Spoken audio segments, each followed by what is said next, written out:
सुंदरलाल अमृतगढ़ में रहता था। वो दिल का बहुत ही नेक और धार्मिक विचारों वाला इंसान था। अमृतगढ़ में उसकी एक छोटी सी दुकान थी। उस दुकान में वो किराने के सामान के साथ साथ पानी की बोतलें भी बेचा करता था। अमृतगढ़ में पानी की कमी होने के कारण उसका काम बहुत अच्छा चल रहा था, लेकिन वो पानी की गुणवत्ता का बहुत ध्यान रखता था और लोगों को शुद्ध पानी ही पीने के लिए सप्लाई किया करता था। अरे छोटू, पानी की बोतलें भर दी सारी? जी सेठ जी, सारी पानी की बोतलें भर दी है। भाई, पानी की गुणवत्ता का ध्यान रखा है कि नहीं? ऐसा तो नहीं कि गंदा पानी भरा हो? अरे नहीं नहीं सेठ जी, हमें आपके यहाँ नौकरी करनी है ना, हमें पता है आप हमें एकदम नौकरी से निकाल देंगे। हाँ छोटू, लोगों को साफ पानी पिलाएंगे तो लोगों की दुआएं लगेंगी। एक दिन जब सुंदरलाल अमृतगढ़ के स्कूल के पास से गुजर रहा था तो उसने देखा कि स्कूल के बच्चे गंदा पानी पी रहे थे। ये देखकर उसे बहुत बुरा लगा और वो सीधा स्कूल के अंदर जाके स्कूल के हेडमास्टर से मिला। सर नमस्कार, मेरा नाम सुंदरलाल है। हाँ हाँ, कहिए सुंदरलाल जी, कैसे आना हुआ? हम पहचानते हैं आपको। आप वही किराने की दुकान वाले हैं ना, और जिनका पानी का काम भी है? जी हेडमास्टर जी, आपने बिल्कुल सही पहचाना। कहिए, कैसे आना हुआ स्कूल में? किसी का एडमिशन करवाना है क्या? अरे नहीं हेडमास्टर जी, मेरे बच्चे तो बहुत बड़े हैं, शहर में पढ़ रहे हैं, लेकिन आज मैंने यहाँ बच्चों की स्थिति देखी। बस मैं उसी बारे में आपसे बात करने आया था। मैं आपके स्कूल में बच्चों को मुफ्त में पानी पिलाना चाहता हूँ। हाँ हाँ सुंदरलाल जी, नेकी और सूझबूझ। अगले ही दिन से सुंदरलाल ने अपने पास खड़े एक पुराने पानी के टैंकर में पानी भरकर स्कूल के सामने बच्चों को पिलाना शुरू कर दिया। अरे अरे, चलो चलो, पानी पीने चलते हैं। वहाँ साफ पानी की ट्रैक्टर ट्रॉली आई है, चलो चलो। अरे नहीं नहीं, इस ट्रैक्टर ट्रॉली से कौन पानी पिएगा? देख नहीं रहे कितनी गंदी है? ये तो बहुत पुरानी है और इस पे जंग भी लगा हुआ है। हाँ हाँ, पता नहीं क्यों हेडमास्टर साहब ने इसे यहाँ आने दिया। लेकिन वो बच्चों की बात सुनकर हैरान रह गया। सुंदरलाल को बच्चों की ये बात बहुत बुरी लगी। अरे क्या हो गया सुंदरलाल, इतने उदास क्यों हो भाई? क्या कहूँ जगन, मैंने तो स्कूल में बच्चों को पानी पिलाना शुरू किया, लेकिन मेरे पुराने टैंकर के कारण वो पानी ही नहीं पी रहे थे और मेरा मजाक उड़ा रहे थे। बस इतनी सी बात है, चल मैं तेरा उपाय कर देता हूँ। जगन सुंदरलाल को सीधा पानी की बोतल बनने वाली फैक्ट्री में लेके जाता है। वो वहाँ पुरानी पानी की बोतलें जमा करते हैं और पुरानी बोतलों के बदले जगन की ट्रैक्टर ट्रॉली में पानी की टैंकर की जगह बहुत बड़ी पानी की बोतल फिट कर देते हैं। अब सुंदरलाल की ट्रैक्टर ट्रॉली एक चलती फिरती पानी की बोतल लगती है। ये देखकर सुंदरलाल बहुत खुश होता है। वो जगन का धन्यवाद करता है और अगले दिन अपनी ट्रैक्टर ट्रॉली लेकर स्कूल के सामने जाता है। पानी की बोतल की ट्रैक्टर ट्रॉली देखकर सभी बच्चे खुश हो जाते हैं। अरे वाह, मजा आ गया पानी पी के। ये ट्रॉली तो बिल्कुल पानी की बोतल जैसी है। चलो चलो, सब पानी पीते हैं और पानी वाले अंकल को भी धन्यवाद कहते हैं। और सभी सुंदरलाल को पानी की बोतल वाली ट्रैक्टर ट्रॉली वाले के नाम से जानने लगते हैं। अमरपुर में अमर नाम का एक लड़का अपने माता पिता के साथ रहता था। वो अपने माता पिता की इकलौती और लाडली संतान था। उसे बाइक चलाने का बहुत शौक था। उसके पिताजी ने उसको एक नई बाइक खरीद कर दी। अमर बहुत खुश हुआ। धन्यवाद पिताजी, बाइक के लिए धन्यवाद। लेकिन बेटा, सारे दिन बाइक पर ही मत घूमते रहना, पढ़ाई लिखाई भी करना। जी पिताजी। अमर के पिताजी की अमरपुर में गाड़ियों की वर्कशॉप थी, लेकिन उनका गांव मुख्य सड़क से अंदर जाकर था।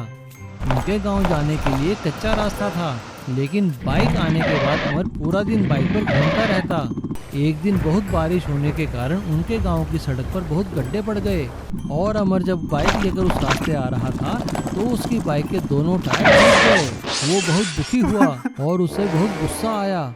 मेरी बाइक, मेरी प्यारी बाइक, उसके दोनों टायर टूट गए। ये सड़क वाले भी सड़क ठीक नहीं कर सकते क्या? देखो कितने गड्ढे पड़े हैं, इन्हीं गड्ढों के कारण मेरी बाइक के टायर टूटे हैं। अब मैं क्या करूं? पिताजी के पास ले जाता हूं इसे, वही कुछ उपाय करेंगे अपनी वर्कशॉप में। अमर अपनी बाइक को एक गाड़ी में डालकर अपने पिताजी की वर्कशॉप में ले गया।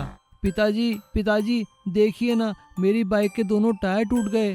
बेटा, मैंने तो पहले ही तुम्हें समझाया था कि बाइक लेकर इधर उधर मत घुमा करो। नहीं पिताजी, सारी गलती तो सड़क पर पड़े गड्ढों की है, उन्हीं के कारण मेरी बाइक के टायर टूटे हैं।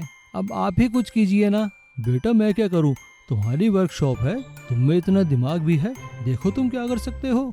ये बात अमर को बहुत बुरी लगी और उसने कुछ ऐसा करने की सोची जिससे कि बाइक भी ठीक हो जाए और गड्ढे भी खत्म हो जाएं। तभी अचानक उसकी नज़र वर्कशॉप के कोने पर पड़े छोटे रोलर के टायरों पर पड़ी। उसके दिमाग में एक आइडिया आया। उसने वो दोनों रोलर के टायर अपनी बाइक में लगा दिए और इस तरह से उसने एक रोलर बाइक तैयार की और उसे लेकर सबसे पहले वो गांव की सड़क पर गया और उसने वहां पर अपनी रोलर बाइक चलाकर सारे गड्ढे समतल कर दिए। सड़क को समतल देखकर वो बहुत खुश हुआ। जैसा मेरे साथ हुआ वैसा किसी और के साथ नहीं होगा, अब तो ये सड़क हमेशा समतल ही रहेगी। गांव के सरपंच ने उसकी बहुत तारीफ की। अरे वाह अमर बेटा, तुम्हारी इस रोलर बाइक ने तो कमाल कर दिया। जो सड़क इतने सालों में ठीक न हुई, इसने तो चंद दिनों में ठीक कर दी। इस तरह शौकिया और गुस्से में बनाई गई रोलर बाइक अमर की कमाई का जरिया बन गई। अब गांव में किसी को भी अपनी जमीन या रास्ता समतल कराना होता था तो अमर से ही करवाते थे। अमर की खूब कमाई होने लगी और उसने पैसा इकट्ठा करके एक नई बाइक खरीदी और वो अपनी बाइक लेकर अपने पिताजी के पास गया। पिताजी देखिए मेरी नई बाइक, अब इसके टायर नहीं टूटेंगे। हाँ बेटा, तुम सही कह रहे हो, ये सब तुम्हारी रोलर बाइक की वजह से ही हुआ है। जाओ उस बाइक को भी धन्यवाद कहो। और अमर ने अपनी रोलर बाइक के आगे हाथ जोड़कर उसे धन्यवाद किया। मनीष एक नौजवान था और वह अपने माता पिता के साथ धनपुर नाम के एक गांव में रहता था। कुछ दिनों से वह एक लड़की मीरा के साथ प्यार करता था, इसीलिए मनीष ने मीरा को लेकर अपने घर चला जाता है और अपने माता पिता को दिखाता है। छी छी, तुमने गांव में मेरा इज्जत निकाल दी। तुमको जाकर इसी से प्यार करना था क्या? पिताजी आप कुछ भी बोलो, मीरा एक अच्छी लड़की है और मैं इससे ही शादी करना चाहता हूँ। अच्छा तो ठीक है, अभी के अभी तुम मेरे घर से निकल जाओ, चले जाओ और फिर कभी तुम्हारा मुंह मत दिखाओ।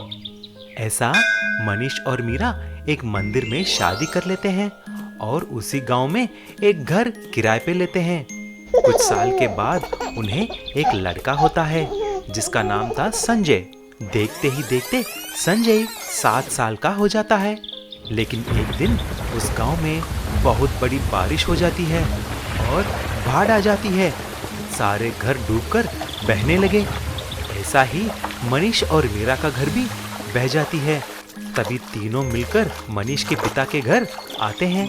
तभी मीरा ने बोली, ससुर जी दया करके दरवाजा खोलिए, हमें अंदर आने दीजिए। मेरे लिए तो नहीं, लेकिन अपने बेटा और पोते के लिए तो हमें अंदर आने दीजिए ना। मनहूस लड़की, तुम्हारे वजह से ही तो हमें अपना बेटा दूर हो गया है, चले जाइए यहाँ से। उनकी बात सुनकर मनीष, मीरा और संजय मिलकर एक छोटे से पहाड़ के ऊपर चले जाते हैं। बिना घर के उनको बहुत तकलीफ होने लगी। तभी मनीष ने बोला, मीरा और संजय अब हम यहीं पर रहेंगे, मैं कुछ लकड़ियों के साथ घर बनाऊंगा। पापा तो फिर मैं और माँ जाकर कुछ पेड़ तोड़कर लकड़ियों का इंतजाम करेंगे, ठीक है? नहीं बेटा, हमें पेड़ नहीं काटना चाहिए। देखो कितने सूखे लकड़ियां यहाँ पर हैं, हम जाकर उसी से घर बनाएंगे। तुरंत तीनों मिलकर लकड़ियों को ढूंढने में लग जाते हैं। तभी अचानक एक पौधे के पास एक सांप संजय को डस लेती है और संजय तुरंत नीचे गिर जाता है, गिड़गिड़ाने लगता है। मनीष और मीरा वहां आकर रोने लगते हैं। अरे अरे मेरे बच्चे, उठ जाओ, उठो। उठो बेटा उठो, जी जल्दी इसको हॉस्पिटल लेके जाइए। तभी एक जादुई बांस का पेड़ से आवाज निकलने लगती है। मनीष और मीरा, आप घबराइए मत, मैं एक जादुई बांस का पेड़ हूँ। आपने जो पेड़ों के बारे में बोला है मैंने सुन लिया है, इसीलिए आपको मैं एक जादुई घर बनाकर देने के लिए सोच रहा हूँ। आप मन में एक घर सोचकर आंखें बंद कर लो। जब मीरा और मनीष आंखें बंद किया तो उनके सामने एक अद्भुत सुंदर बांस से बना हुआ घर बन जाता है और संजय भी उठ जाता है।